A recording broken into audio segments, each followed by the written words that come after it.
Welcome students in confi learning YouTube channel. Last पिरियडमध्ये आपण या ठिकाणी ॲडॅप्टेशन इन एरियल ॲनिमल्सपर्यंत पाहिलं होतं. या पिरियडमध्ये आपण ॲडॅप्टेशन्स इन रेप्टाईल पाहणार आहोत आणि त्यांची उदाहरणं या ठिकाणी आपल्याला पाहिजे आहेत. Okay, now adaptation in the reptiles. 6th one.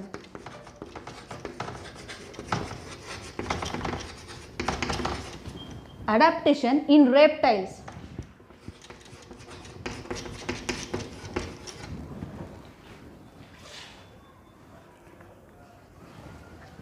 Adaptation reptiles सरपटणारे प्राणी.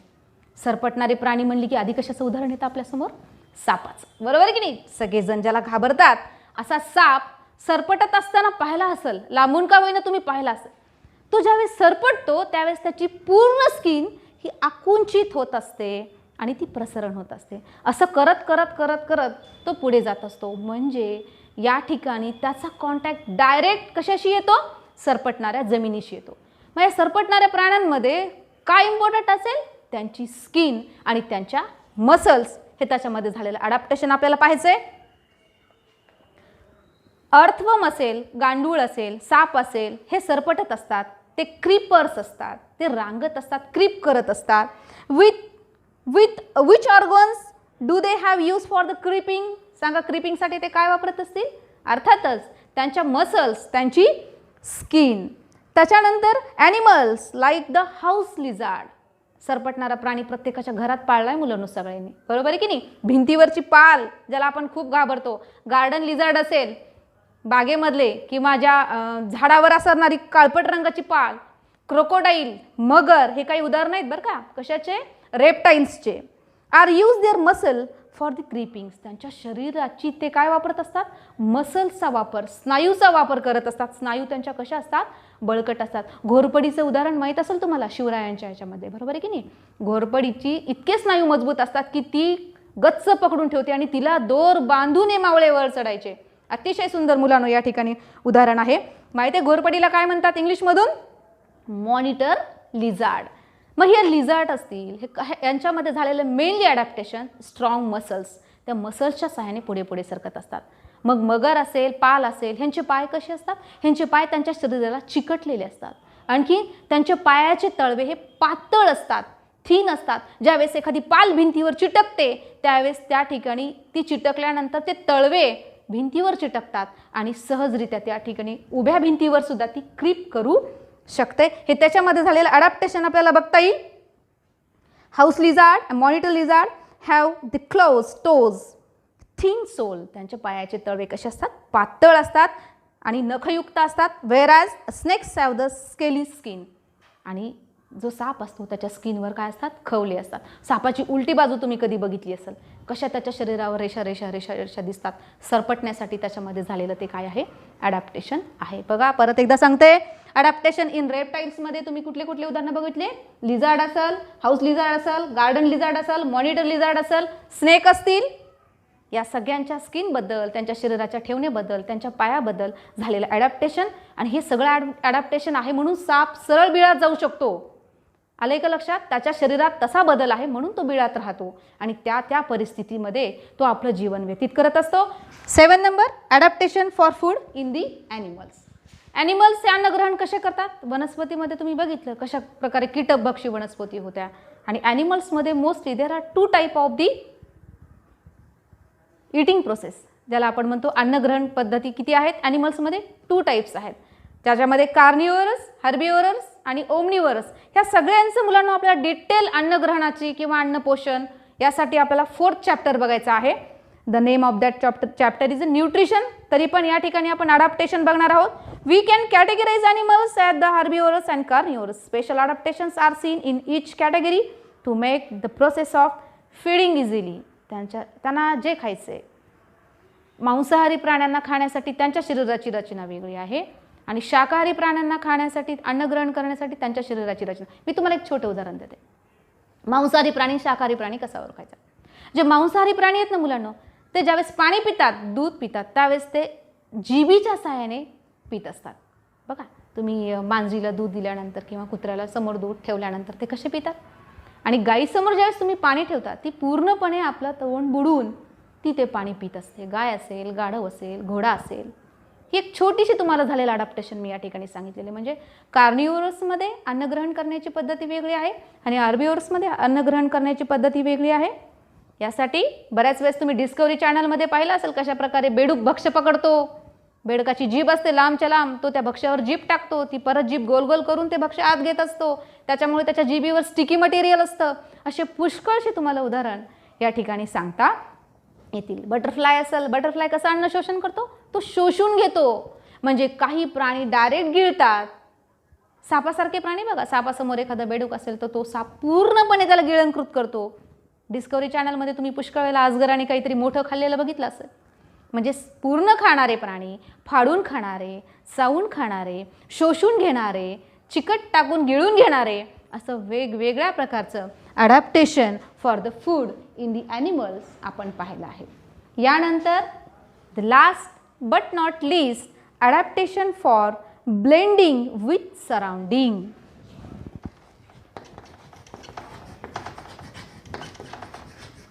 अडॅप्टेशन फॉर ब्लेंडिंग, ब्लेंडिंग साधर्म साधने.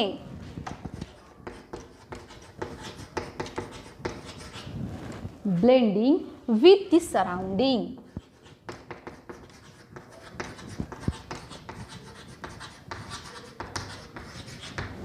आजूबाजूच्या परिसरासाठी साधर्म्य साधण्यासाठी प्राण्यांमध्ये झालेलं अनुकूलन आपल्याला पाहिजे. बघा, आपण असे काही प्राणी आहेत, झाडावर असलेली पाल झाडाच्या खोडाच्याच कलरची असते. हे तिच्यामध्ये झालेलं अडॅप्टेशन, तिनं त्या परिसराशी अडॅप्ट करण्यासाठी तिच्यामध्ये आलेलं कलर.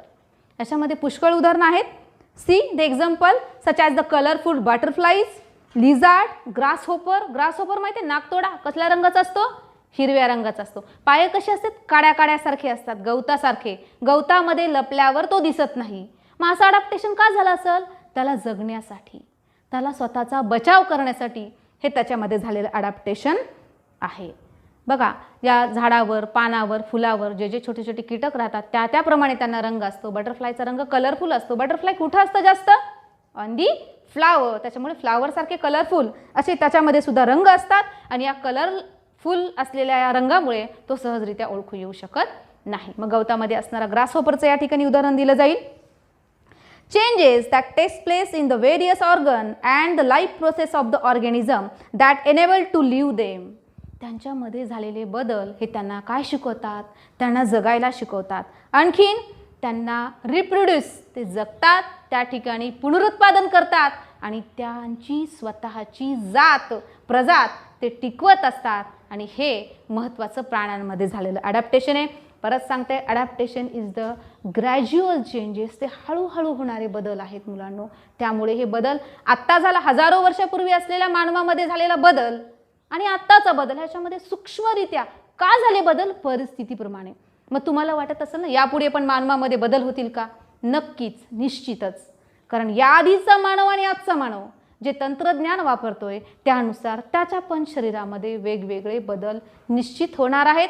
पण त्याला काय लागतो? कालावधी. आणि कालावधीनंतर तो जो बदल होतो तो टिकतो. किती दिवस? तो पिढ्यानपिढ्या टिकतो. आणि याच्यासाठीच आपल्याला एक थेअरी बघायची आहे मुलांनो. 7ही अडॅप्टेशन पाहिलेले आहेत. अडॅप्टेशन इन ॲनिमल्स आपल्याला बघायचं आहे. हा सजीव टिकतो, जगतो, राहतो आणि यासाठी डार्विन्स थेअरी ऑफ इव्होल्युशन, डार्विनचा उत्क्रांतीचा सिद्धांत काय सांगतो आपल्याला? Charles Darwin. Look the picture of the Charles Darwin.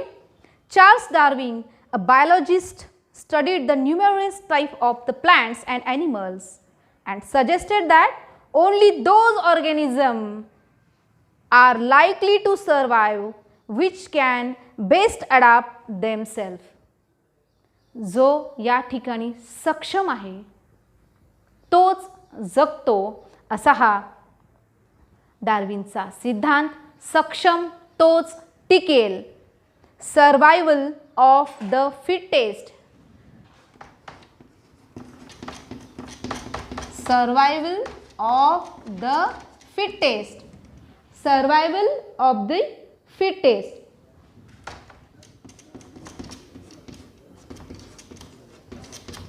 सक्षम तोच टिकेल. छोटे छोटे बदल झाल्यानंतर जे ऑर्गॅनिझम जगण्यासाठी सक्षम होतात तेच या ठिकाणी टिकतात. चार्ल्स डार्विन यांनी वेगवेगळ्या ॲनिमल आणि प्राण्यांबद्दल मुलांनो खूप मोठ्या प्रमाणामध्ये माहिती मिळवली, ज्याला आपण म्हणतो खूप स्टडी, खूप अभ्यास या ठिकाणी त्यांचा केलेला आहे. वेगवेगळ्या प्राण्यांचा आणि वनस्पतींचा अभ्यास करणारे हे जीवशास्त्रज्ञ ज्याला आपण म्हणूयात, वनस्पतीचा अभ्यास केला आहे, प्राण्यांचा अभ्यास केला आहे आणि त्याच्यातून त्यांनी एक सिद्धांत मांडला की या भूतलावर मग वनस्पती असो किंवा प्राणी असो, जो सक्षम असतो तोच टिकतो. सक्षम तोच टिकेल हा डार्विनचा पहिला सिद्धांत. त्यानंतर next one, if an organism is born with the few beneficial characteristics. ज्यावेळेस एखादा जीव जन्माला येतो, नवीन कॅरेक्टरिस्टिक्स म्हणजे वैशिष्ट्य आणि बेनिफिशियल म्हणजे त्याला फायदेशीर असलेलं वैशिष्ट्य ज्यावेळेस घेऊन तो जन्माला येतो मुलांनो, त्यावेळेस तो त्या ठिकाणी जगत असतो, तो टिकतो. आणि हे त्याच्यामध्ये झालेले जे चेंजेस आहेत, फायदेशीर असे त्याचे वैशिष्ट्य आहेत, ते पुढच्या पिढीमध्ये ज्यावेळेस येतात, हा डार्विनचा दुसरा सिद्धांत म्हणता येईल. Organism if an organism is born with a new beneficial characteristics and it is able to survive, this change is preserved in the next generation. हा चेंज त्याचा नेक्स्ट जनरेशनमध्ये ज्यावेळेस येतो, दॅट इज द हा डार्विनचा दुसरा सिद्धांत आणि दॅट इज नॅचरल सिलेक्शन, नैसर्गिक निवडीचा सिद्धांत. Second, natural selection.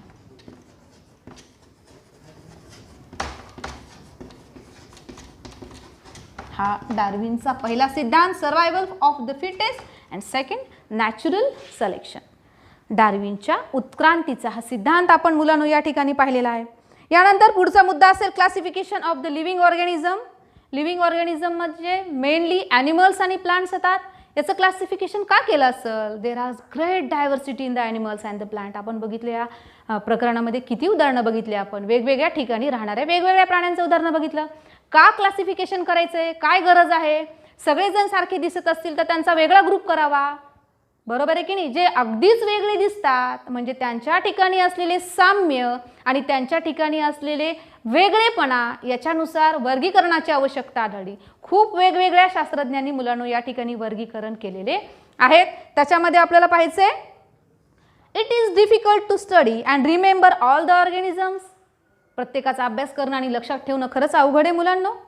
Different scientist have use the different criteria and they classified the plant and animal. वेगवेगळे निकष लावून या ठिकाणी वेगवेगळ्या शास्त्रज्ञांनी वनस्पती आणि प्राणी यांचं वर्गीकरण, यांचं क्लासिफिकेशन केलेलं आहे. आणि ते क्लासिफिकेशन जे स्टार्ट होतं ते किंगडमपासून स्टार्ट होतं मुलांनो. जसं प्राणीसृष्टी आणि वनस्पतीसृष्टी ज्याला, आणि मग त्याचे ग्रुप्स झाले, त्याचे सबग्रुप झाले. म्हणजे महत्त्वाच्या दोन सृष्टी, एक वनस्पतीसृष्टी, एक प्राणीसृष्टी. आणि मग वनस्पती आणि प्राणीसृष्टीमध्ये त्याच्यामध्ये सबग्रुप झाले. आणि सबग्रुप झाल्यानंतर बेसिकली मुलांनो त्यांच्या सिमिलॅरिटीजनुसार आणि त्यांच्या डिफरन्सेसनुसार, त्यांचे साम्य आणि त्यांच्यामध्ये असलेले भेद याच्यानुसार क्लासिफिकेशन या ठिकाणी करण्यात आलेलं आहे. आणि क्लासिफिकेशन करून त्याला नंतर नामकरण पद्धती ज्याला आपण म्हणतो, की आपण एखाद्याला नाव देतो, बरोबर आहे की नाही? वर्गामध्ये जर एखाद्या मुलाला बोलवायचं तर मी त्याला नावाने बोलेल, पण एकाच नावाचे दोघे जण असतील तर मग आपण काय करतो, त्याला काय लावतो, त्याचं आडनाव लावतो. तसंच या वनस्पतीमध्ये मुलांनो जी नाव देण्याची पद्धती आहे ज्याला आपण म्हणूया binomial nomenclature by the Carl Linnaeus. Binomial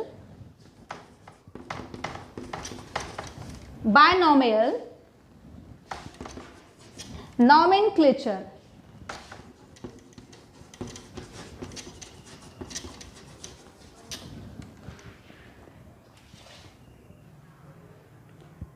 या क्लासिफिकेशनमध्ये आपल्याला ज्यावेळेस एखाद्या प्राण्याची किंवा वनस्पतीची ओळख करायची असते त्यावेळेस तिला नाव दिलं जातं. त्याची जी नामकरण पद्धती आहे त्याला आपण म्हणूयात binomial nomenclature by the Carl Linnaeus. Carl Linnaeus नावाच्या शास्त्रज्ञाने या क्लासिफिकेशनमध्ये द्विनाम पद्धतीचा अवलंब केला.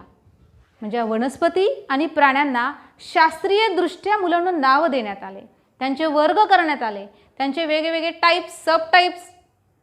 किती अवघड गेलं असेल ना शास्त्रज्ञांना हे करणं. आणि त्याच्यामुळेच आपल्याला हे सगळं सहजरित्या घेता येतं, सहजरित्या याचा आपल्याला अभ्यास करता येतो. बघा, एकाच वर्गामध्ये असलेले, आताच मी उदाहरण दिलं, सेम नाव असतील दोन मुलांचे तर आपण आडनावानी बोलतो. तसं हे बायनॉमियल नॉमेनक्लेचर या प्रोसेसमध्ये नेमकं काय आहे? It is use to identity each organism. बघा मुलांनो, या ठिकाणी ऑर्गॅनिझमच्या आयडेंटिटीसाठी हे नॉमेनक्लेचर द्विनाम पद्धती दिली जात आहे. According a scientific name has been assigned to each organism. प्रत्येक जीवाला क्लासिफिकेशन केल्यानंतर प्रत्येक ऑर्गॅनिझमला एक सायंटिफिक वैज्ञानिकदृष्ट्या नाव दिलं जातं. त्याच्यानंतर इट कन्सिस्ट ऑफ 2 पार्ट. जे नाव दिलेलं आहे शास्त्रज्ञानं त्याचे 2 पार्ट्स असतात. जे नाव दिलेले आहे त्याच्यात 2 संज्ञा असतात. पहिल्या संज्ञेमध्ये the first part is genus and second part is species. पहिल्यांदा जे नामकरण द्विनाम पद्धतीमध्ये पहिलं जे आहे ते त्याचे जीनस असतं आणि दुसरी असते त्याची स्पीसीज, म्हणजे त्याची जाती आणि त्याची प्रजाती. फर्स्ट वन जीनस म्हणजे काय? त्याची प्रजाती. पहिल्यांदा त्याच्या नावाचा उच्चार होत असताना त्याची प्रजाती कळते आणि सेकंड वन त्याचं काय कळते? जाती कळते. अशा प्रकारे शास्त्रज्ञांनी दिलेले जे नाव आहेत त्या द्विनाम पद्धतीमध्ये बाय म्हणजे 2, एका नावामध्ये 2 भाग कळतात. तर पहिल्यांदा कळते त्या ऑर्गॅनिझमची, वनस्पती असो किंवा प्राणी, त्याची जाती कळते आणि सेकंड वन त्याची प्रजाती कळते आणि यानुसार त्या ऑर्गॅनिझमला क्लासिफिकेशनमध्ये नाव दिलेलं असतं. All the organisms of the species are so similar. बऱ्याचशा जातीमध्ये ऑर्गॅनिझम खूप सारखे दिसणारे असतात. जसं लिझार्ड जी असते, पाल असते, ती हाऊस आणि गार्डन अशा 2 प्रकारच्या असतात. मग ती त्यांची काय झाली? एकच जाती झाली, पण त्यांची प्रजाती कोणती? सरपटणारे प्राणी. आले लक्षात? म्हणजे फर्स्ट वन त्यांची प्रजाती आणि त्याच्यामध्ये त्यांच्या पडलेल्या वेगवेगळ्या जाती, म्हणजेच या ठिकाणी जीनस अँड दी स्पीसीज याच्यानुसार बायनॉमियल नॉमेनक्लेचर ज्याला आपण म्हणतो द्विनाम पद्धती केली जाते. कशा प्रकारे हे सिमिलर असतात ते आपण बघूयात.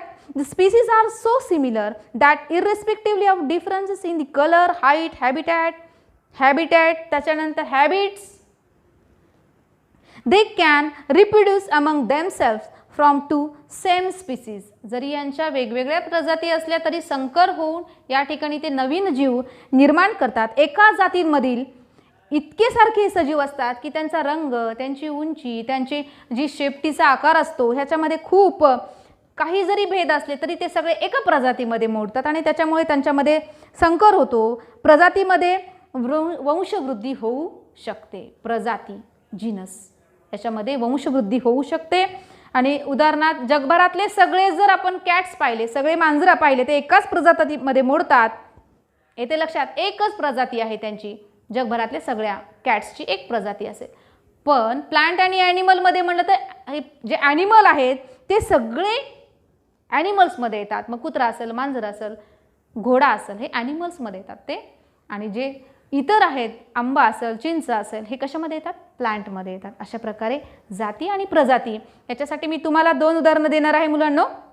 आपण बघूया मँगो, ज्याला आपण आंबा म्हणतो, याचं बायनॉमियल नॉमेनक्लेचर काय होईल?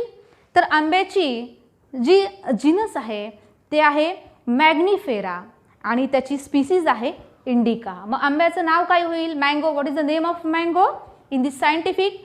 The name of mango is Mangifera indica. What is? Mangifera indica. तसं मानव, प्राण्यांमध्ये मानवाचं सायंटिफिक नेम काय असेल? शास्त्रज्ञांनी दिलेलं नाव होमो सॅपियन. मग होमो काय आहे? होमो इज अ जीनस म्हणजे ती प्रजाती आणि सॅपियन स्पीसीज. म्हणून या मानवाचं शास्त्रीय दृष्ट्या नाव काय असेल? Homo sapien. या ठिकाणी तुम्हाला काही आणखीन सजीवांचे वैज्ञानिक नाव आपण सांगणार आहोत, ज्याच्यामध्ये डॉग्स, कुत्र्याला म्हणलं जातं कॅनियस फॅमिलिरियस. त्याच्यानंतर गाय माहिती आहे ना सर्वांना, काऊ ज्याला आपण म्हणतो तिला म्हणतात बोस टॉअरस. जास्वंदाला म्हणतात हिबिस्कस रोजा सायनेन्सिस. तर त्याच्यामध्ये जीनस आहे हिबिस्कस आणि त्याची स्पीसीज आहे रोजा सायनेन्सिस. ज्वारी माहिती आहे सर्वांना, जवार, त्याला काय म्हणतात सायंटिफिकली माहिती आहे, सोरगम वल्गर. सोरगम वेल्गर. तर मग सोरगम ही त्याची जीनस आणि वेल्गर ही त्याची स्पीसीज. असे अनेक या ठिकाणी मुलांनो तुम्हाला क्लासिफिकेशनमध्ये जाती आणि प्रजाती हे शिकता येतील. आणखीन पुस्तकामध्ये तुम्हाला एक महत्त्वाची बाब सांगितलेली आहे. आपण या पुस्तकामध्ये बेडकाबद्दल पुष्कळ अभ्यास केला. त्याची ग्रहण पद्धती असेल, त्याची राहण्याची पद्धती असेल, तो कसा श्वास घेतो, तो कसा पाण्यावर राहत असताना, जमिनीवर कसा राहतो, बेडूक हा जमिनीवर कसा राहतो, पाण्यामध्ये कसा राहतो, याची माहिती आपण पाहिली. म्हणून मुलांनो 29 एप्रिल हा जागतिक बेडूक संरक्षण दिन म्हणून वन्यजीव संरक्षण कायद्यानुसार त्याला मारणे किंवा इजा पोहोचवणे यावर बंदी आहे. म्हणजे बेडकाला इथून पुढे तुम्ही कुणीही इजा करायची नाही. आणि 29 एप्रिल हा वर्ल्ड फ्रॉग प्रोटेक्शन डे म्हणून सेलिब्रेट केला जातो. वेगवेगळे डे सेलिब्रेशन तुम्हाला माहिती आहे ना, हा पण तुम्ही एक लक्षात ठेवायचा. 29 April is the observe as the world frog protection day. चला आपण या धड्यामध्ये the living world, adaptation and classification, फार मोठा धडा आहे बरोबर आहे. Adaptation in animals, adaptation in plants पाहिले आणि त्याच्यानंतर चार्ल्स डार्विन यांचे जे सिद्धांत आहे, डार्विन्स थेरी ऑफ इव्होल्युशन पाहिली. नॉमेनक्लेचर कशाप्रकारे वैज्ञानिकांनी दिलेले नाव पाहिलेत आणि यानंतर क्लासिफिकेशन कसं केलं जातं हे पाहिलं. ओके, हा धडा या ठिकाणी संपलेला आहे. यातील काही क्लिष्ट प्रश्न उत्तर असतील तर ते आपण पाहूयात. ठीक आहे, धन्यवाद.